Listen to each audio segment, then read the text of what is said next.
So we have Captain Prashant Widge and Dr. Abdulla Saleem from their respective organizations who have shown extreme levels of leadership, mostly as a first mover within the segments as well. So if I can, ask the first questions. And I want to talk lesser. I want all of us to hear them more. They've been on the ground or in the sea more so, in terms of actually doing the work within the segment. So I'll ask brief questions, but I will keep it to them in terms of responding with as much detail as possible. So if I can ask Prashant the first question. Everyone's talking about offtake within the shipping space. Everyone's talking about decarbonization. We have the MEPC 83rd meeting next week. So this is, the entire maritime segment is on the radar.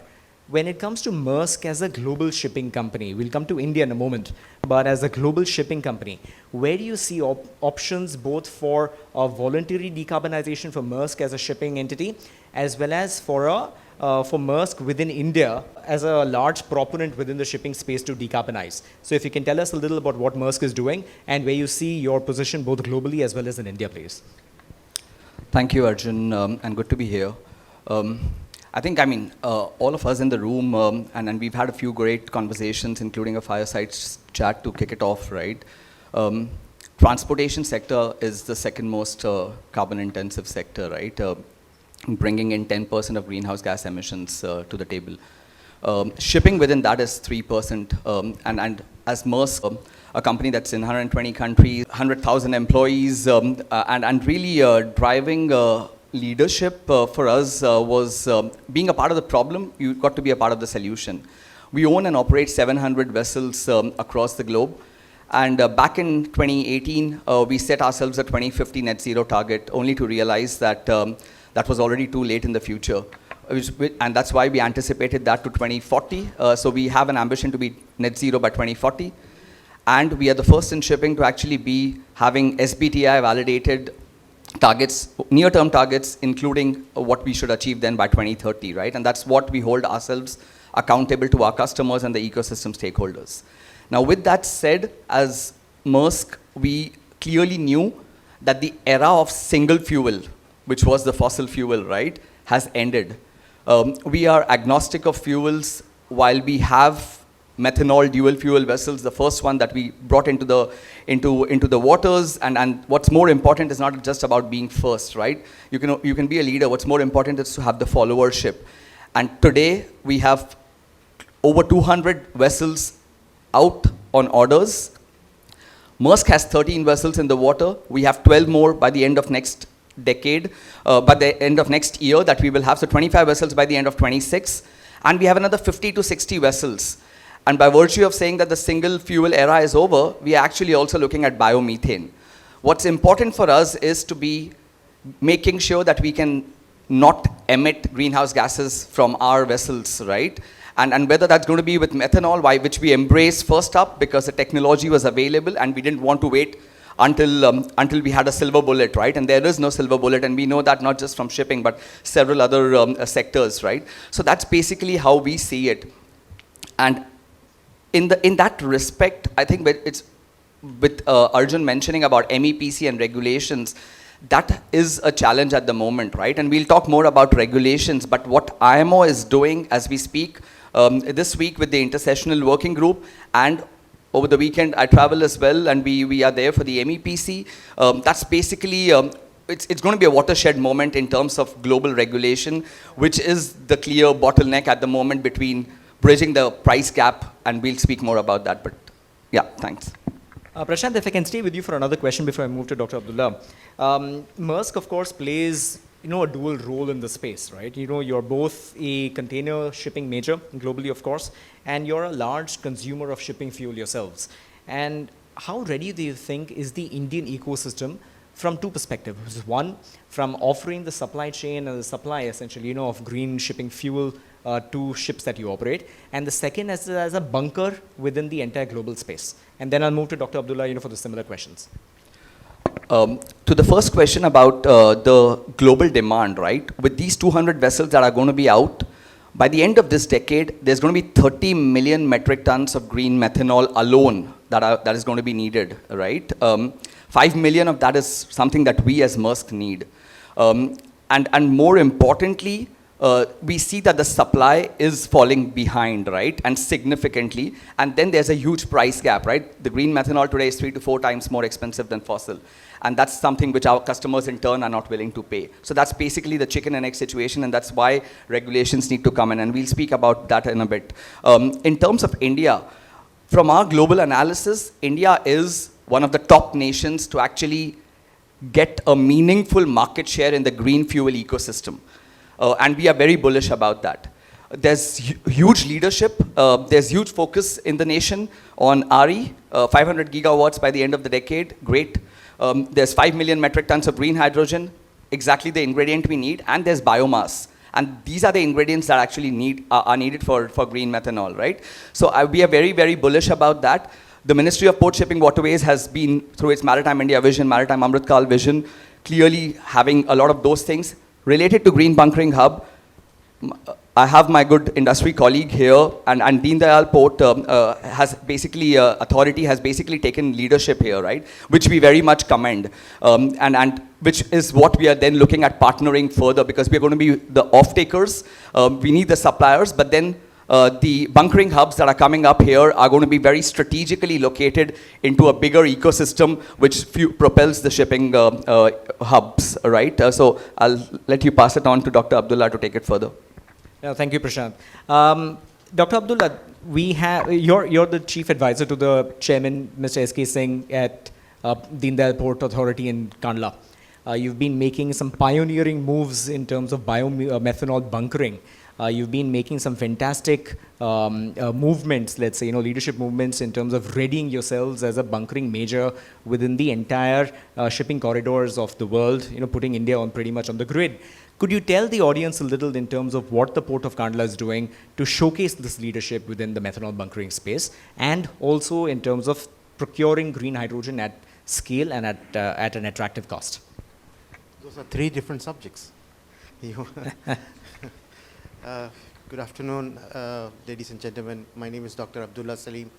I had joined Deen Dayal Port, aka Kandla Port, on 1st of December 2024, with a primary objective to make Kandla Port ready for either kind of the fuel bunkering, which is either be it green methanol or ammonia. 2 of them were a priority.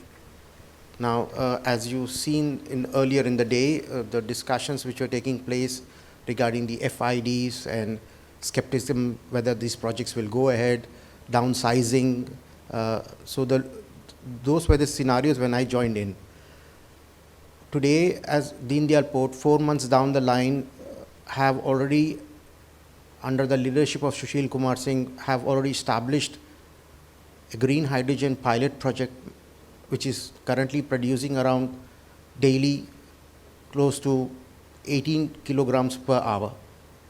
We have tied up with L&T, and most of it is available on online media, what we have been doing. And we also are currently the only port of the 12 PSU ports, the only port who are ready for biomethanol bunkering from Kandla. That was our primary objective. Source of the biomethanol, we have also established under our own CSR a waste management center for the local Gandhidham municipality, where we are based in. So we have our own source of material, feedstock, apart from the local produce of castor seed cakes. So we do have our own biomass source where we are able to capture the carbon from that source. At the same time, we are setting up our own methane synthesis plant in Kandla Port.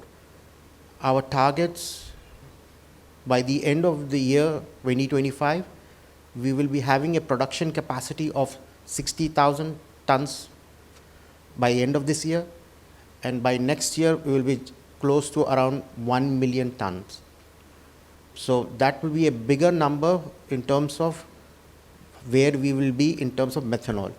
When it comes to ammonia, by 2028, we too will be having our own ammonia plant, where we'll be quite competitive to the grey ammonia price. Yes, we are competitive. We have done all our numbers, and we are going to go ahead with this. We have already made our FID in this particular context, and we have got the consent from the central government to proceed with the project. We have studied it in several dimensions, how we can benefit from different technologies prevailing around the world. And it was just around the corner, we just overlooked it. When in terms of supply chain comes in, a shipping line like Maersk would definitely would like to know what are the options available in India. So if we are talking about the last bunkering which they did in port side, keeping in mind the complete geopolitical situation happening in the Suez Canal, so it makes them more sense to move towards Kandla to do bunkering and have an alternative route. So in February, Pradhan Mantri, when he met with President Donald Trump before his swearing in, emphasized that India wanted to proceed with IMEC or extend it to European Union as well. And in this, Kandla will play another major role to establish the multinodal network for the complete supply chain. So we are talking about how we are going to implement this. Yes, we have already got commitments from Saudi Arabia for $20 billion, UAE $60 billion, and also from United States $20 billion. So France and Italy are to have committed €5 billion each. So we are now progressing in this sector, and we are quite confident that we can deliver by 2029 a complete network, whereby it allows us to use the route from Kandla to Jebel Ali, from Jebel Ali to Ras Al Khair in Saudi Arabia, from there to Aqaba, from Aqaba to Haifa port, which is currently controlled by Adani, and then from there onwards it proceeds to Europe as they like. So these are the options what we are working on right now. Thank you, Dr. Abdulla. You know, it's fascinating to know that Kandla has this leadership position and is demonstrating the pioneer achievements, you know, within the segment. Of course, creating this infrastructure both at the ports in terms of, you know, your readiness for bunkering, as well as on the supply of methanol or ammonia at scale as well, you know, would have come with some challenges. Could you tell the audience perhaps 2 or 3 such challenges in scaling this ecosystem up for yourselves so far, and what challenges you foresee over the next 5 years as well? The major challenges what we found was the skill development. The skills in terms of green hydrogen, we had established just for this specific purpose Center of Excellence in Kandla Port. It's first of its kind in India for green hydrogen ecosystem. Everybody is invited to welcome to visit our GH2. It's a state-of-the-art center of excellence, because anybody, whoever passed by the building, they kept on asking what does GH2 stands for a layman. So we already learned ABCD in our primary school, so they just were curious about it. So we had to develop a lot of skills. We have tied up, and we are now providing training for local college graduates. What are the functionalities? We are targeting to set up, which we have already been approved under Section 8 Company Act, Bharat Hydrogen Research Innovation Council. It's going to be a 120,000 square feet built up area of a building, whereby we will be offering what all technologies, whatever we have developed to the world in terms of green hydrogen and its derivative. So those were the basic footsteps which we were stepping on, just to understand where are we lacking in terms of as India. India is currently focused mainly on the IT sector and the pharma. So we had to work on those aspects as well. Then we set up our own self in terms of fire, safety management, disaster management, about such dangerous chemicals, because Kandla handles more than 170 chemicals every day. We are the largest tank farm in world currently. So we handle 78% of the liquid and bulk cargo of India. Yes, nobody knows Kandla like Nhava Sheva or Port, JNPT, or Tuticorin Port, or in late Paradip Port. So here, Kandla port had a vision. The vision was the main part how to lead it, and we have now got a certification from DNV that we are ready to do biomethanol bunkering. So that's the key front which we have.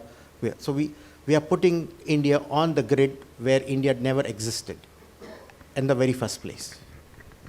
That's absolutely exciting to know, Dr. Abdulla, and Kandla is paving the way for for this entire ecosystem to thrive in India. Prashant, one perhaps final question keeping to mind. I would love to continue this conversation for longer though. The same question when it comes to challenges, let's say, and when it comes to pathways of green fuels going forward beyond hydrocarbons and diesel firing ships.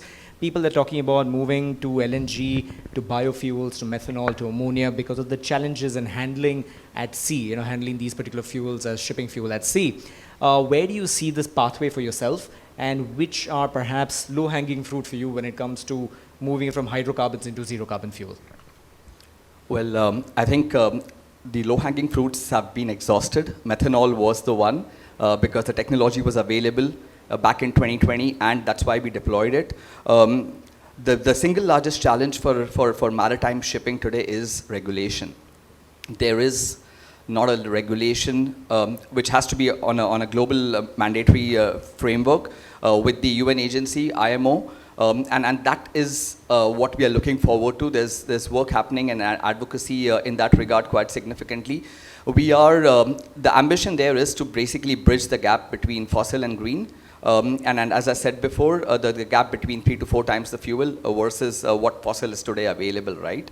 And then alongside that would be, and connected to that would be the supply of green methanol, right? So today there's insufficient supply of green methanol. While there is demand, there is lack of supply. So unfortunately, some of our dual fuel vessels are running on fossil fuel, which is honestly a bit of a shame having deployed the capex to build these vessels, right? We would very much like to run them on green methanol. So that's basically the single largest challenge. I think in terms of pathways, we are, while we will have 25 vessels by the end of next year on green methanol, we also are, have announced another 50 to 60 ships which are going to be on methanol and bio-LNG. So we are agnostic in that regard, and we think it's still there. It's still a hydrocarbon pathway, but when it comes to ammonia, there are studies ongoing, there are pilots ongoing on the engines and so on, and we will continue to monitor that. There are other risks related to safety and hazards to personnel related to ammonia from a toxicity standpoint and so on. And having sailed on gas tankers back in the day, I have carried some of these cargoes as cargo, right, in the tanks. Little did I know that, yeah, in 10 years from now, we would end up having this. So that's basically where I am. But from an India standpoint, I think we are taking all the right boxes. Through the leadership that we are seeing with the bunkering hub coming up, also the work which I think needs to be done a lot more is the aggregation. There's not enough being spoken about on green methanol. That's clearly the shipping fuel at the moment, and we do hear a lot about ammonia, which is for the fertilizer industry and so on, but for shipping it's got to be methanol in the foreseeable future. And there I think whether it's governments doing aggregation, whether it's companies like H2 Global coming together and aggregating demand, that's something which needs to be done, right? So that we can basically also meaningfully get the supply online at price points which are what can make the deal come along, right? And collaboration across the ecosystem stakeholders is going to be key to be able to drive this. Now, thank you so much, Prashant and Dr. Abdulla. When it comes to collaboration, I think we talked about several aspects in terms of linking the value chain together. We have a lot of merchant developers out here in the audience. We have one shipping, consumer, let's say, of shipping fuel, one facilitator in terms of a port and a bunker major going forward. So I think it's a fascinating conversation here. While I would love to continue for longer, feel free to pick on the gentlemen in the coffee break for your questions as well. But I thank you and thank them for being a fantastic set of panelists and appreciate their leadership in this segment. So again, thank you, Captain Prashant. Thank you, Dr. Abdulla. Yes.